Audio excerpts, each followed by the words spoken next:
E aí, galera, vamos falar mais um pouquinho sobre interdisciplinaridade? A gente já viu aí 5 dicas, né, para colocar a interdisciplinaridade na sala de aula, começando lá pela percepção ambiental, depois a escuta, a intencionalidade, a sequência didática e as metodologias ativas.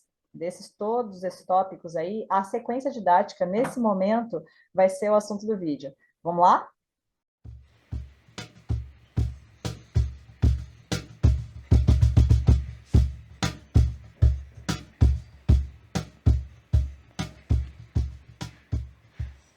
Então, olha só, de acordo com a BNCC, para garantir o desenvolvimento de todas aquelas competências no ensino fundamental, cada componente curricular apresenta um conjunto de habilidades, e essas habilidades estão relacionadas a diferentes objetos de conhecimento, que aqui a gente vai chamar de conteúdo, conceito e processo, como se fosse tudo uma coisa só. Esses objetos de conhecimento são organizados em unidades temáticas, e aí a gente pode olhar para a BNCC com essa cara, né? Ela tem esse layout. Geralmente, quando a gente recebe um plano de ensino, a única coisa que a gente precisa preencher são as estratégias, porque toda essa parte de unidade temática, objeto de conhecimento e habilidade já vem sugerida por um currículo. No nosso caso, aqui no estado de São Paulo, a gente tem o currículo paulista. É nessas estratégias, né, que a gente precisa se concentrar quando a gente vai falar sobre conexão entre disciplinas. Mas espera aí, antes disso, vamos diferenciar plano de ensino de sequência didática de plano de aula?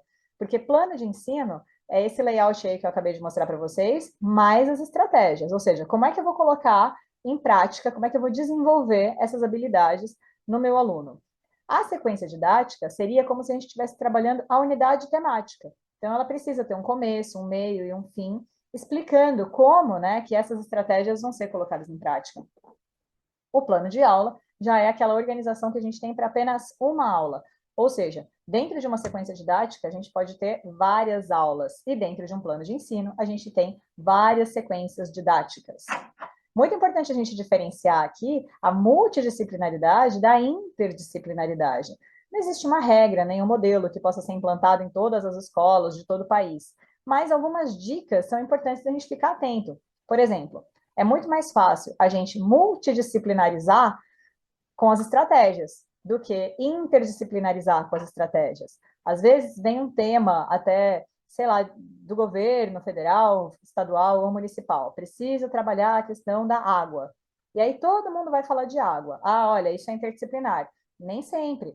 Às vezes, o fato da gente usar estratégias parecidas ou iguais não quer dizer que as disciplinas estão vencendo as suas fronteiras, o que sim caracterizaria a interdisciplinaridade. Então, às vezes eu proponho, por exemplo, uma viagem ao Museu do Ipiranga ou a leitura do livro Vidas Secas. Se eu não estiver invadindo a fronteira da outra disciplina, só porque a gente está trabalhando o mesmo tema, isso não é interdisciplinaridade propriamente dita. É multidisciplinaridade, que é legal também, mas não é a mesma coisa. A interdisciplinaridade ela é mais fácil de fazer quando a gente consegue conectar as unidades temáticas, as habilidades e os objetos de conhecimento. Então, esse organograma, ele deixa bem claro ali, principalmente, a questão da transdisciplinaridade, que é quando a gente não consegue mais enxergar a separação entre disciplinas. Isso vem sendo estimulado bastante na educação infantil. Então, as crianças da educação infantil, da etapa da educação infantil, estão sendo incentivadas a aprender brincando, através de experiências. Então, por exemplo, uma criança pega uma lupa e vai para o jardim. Ali ela vai aprender vários conceitos, vai desenvolver várias habilidades relacionadas à área de ciências, de história, de geografia, mas não existe essa divisão, é tudo uma coisa só. Na interdisciplinaridade, a divisão ainda existe, mas as fronteiras entre disciplinas não são percebidas. Tá confuso? Vamos lá. Vamos ver primeiro como é que as habilidades aparecem na BNCC. Então, para quem ainda não está familiarizado com esses códigos, né, sempre a primeira dupla de letras, ela se refere ao nível, então, o ensino fundamental, né, o EF. O primeiro grupo, a primeira dupla de números se refere à série. A segunda dupla de letras se refere à disciplina e a segunda dupla de números se refere a uma numeração sequencial das habilidades que a BNCC propõe. Porém, essas habilidades não precisam ser seguidas nessa sequência que a BNCC propõe. As escolas têm autonomia para colocar essas habilidades na ordem que elas acharem melhor. Por isso que é muito importante que as redes consigam construir currículos próprios, porque cada currículo deve se adequar à realidade daquele lugar. Então, às vezes, vem um currículo de um lugar muito distante do nosso, e aí fica difícil de interdisciplinarizar, porque para interdisciplinarizar, a gente precisa dar significado para esse currículo, e nem sempre esse currículo faz sentido para nós. Todas as habilidades, eu dei esse exemplo aí da de história, né, porque eu sou professora de história, mas todas as habilidades estão organizadas dessa forma. Vem um verbo que explica o processo cognitivo que vai ter que ser desenvolvido. Então, as habilidades de educação física geralmente usam bastante o verbo fruir, né, que é experimentar, aí, conseguir executar aquele esporte.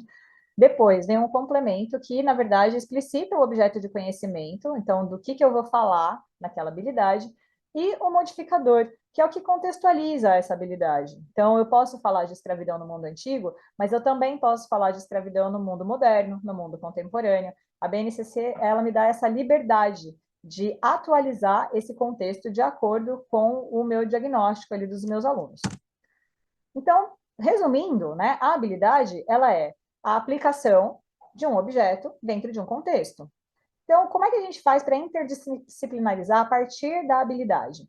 Bom, pelo contexto, eu considero que seja um caminho muito fácil, porque às vezes a gente consegue, ouvindo o colega, saber do que ele está falando, e aí a gente consegue entender como que a gente pode adaptar o modificador. Lembra que eu falei que a BNCC dá essa liberdade? A gente usar o modificador ao nosso favor.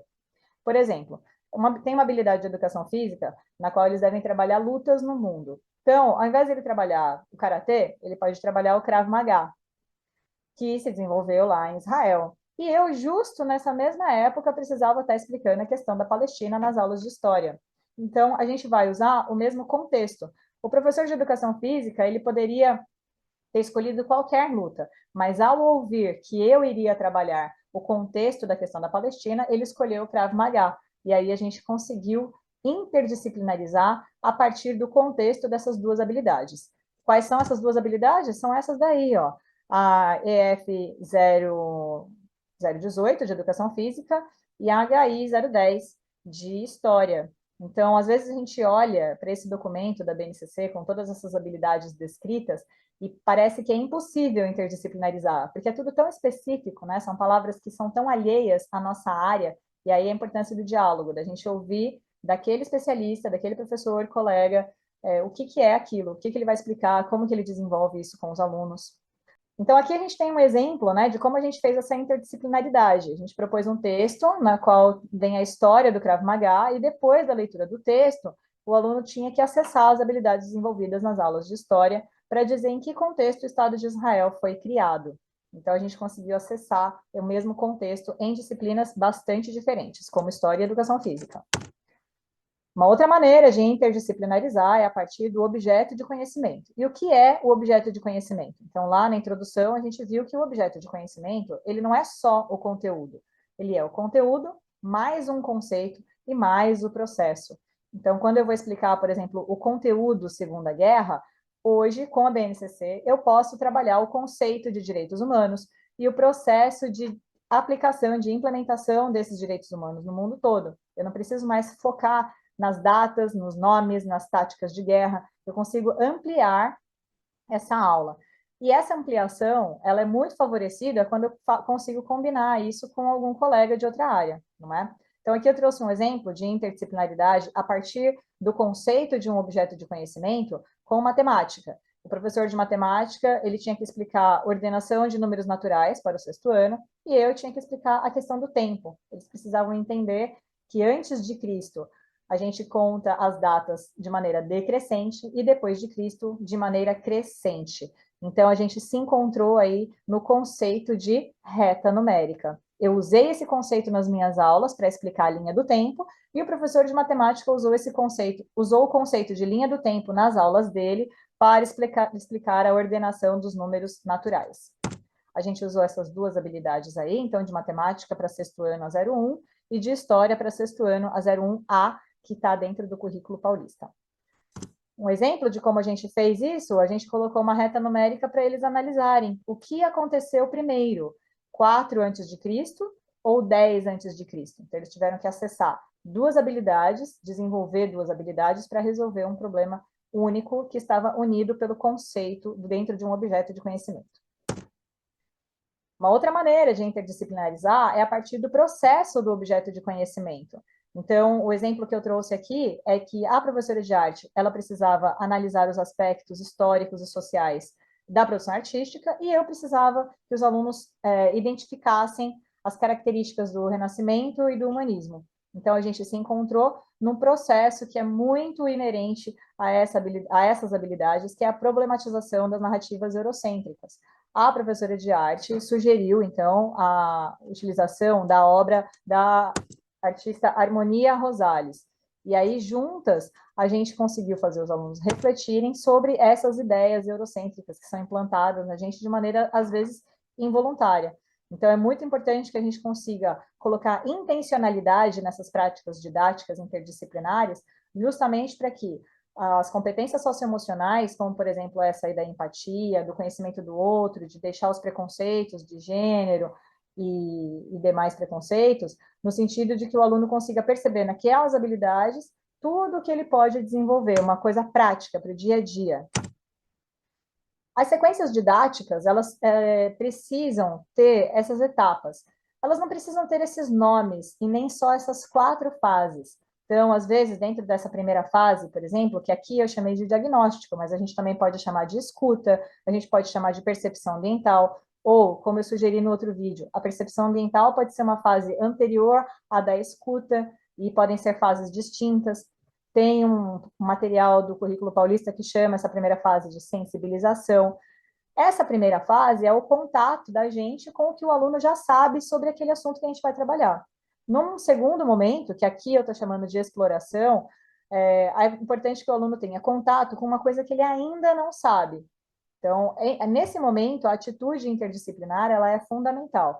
Então, é aqui que a gente já pode ir colocando os conceitos de outras matérias, os processos de outras matérias, que não a nossa. Em todas as etapas, é fundamental essa atitude interdisciplinar.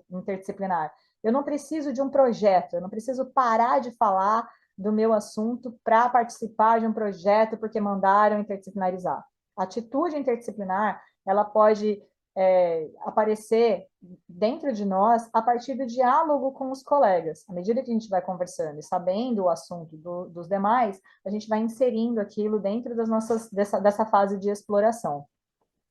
A fase de sistematização é aquela fase que é muito comum a gente multidisciplinarizar, porque a gente compartilha estratégias. A sistematização é aquela fase em que o aluno ele precisa colocar em contato o conhecimento novo da fase de exploração com o que ele já sabia lá do diagnóstico. Então, na sistematização é que a gente às vezes usa, por exemplo, um passeio, uma viagem, ou um contato com um livro, ou assistir um filme com algumas questões.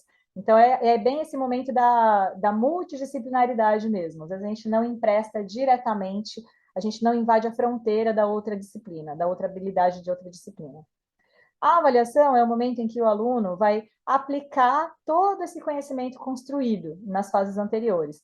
Então, não necessariamente a avaliação ela precisa ser uma prova, muito pelo contrário. O ideal é que essa fase da avaliação ela fosse um momento em que o aluno tenha que resolver um problema, um desafio, algo que faça diferença no dia a dia dele mesmo, tá? Lembrando que as sequências didáticas, elas precisam ser processos circulares, porque quando eu avalio o meu aluno, automaticamente eu já estou tendo um diagnóstico para uma próxima sequência didática. Então, essa avaliação, ela precisa ser formativa, e não apenas para fazer um ranking de quem conseguiu memorizar a maior quantidade de informações.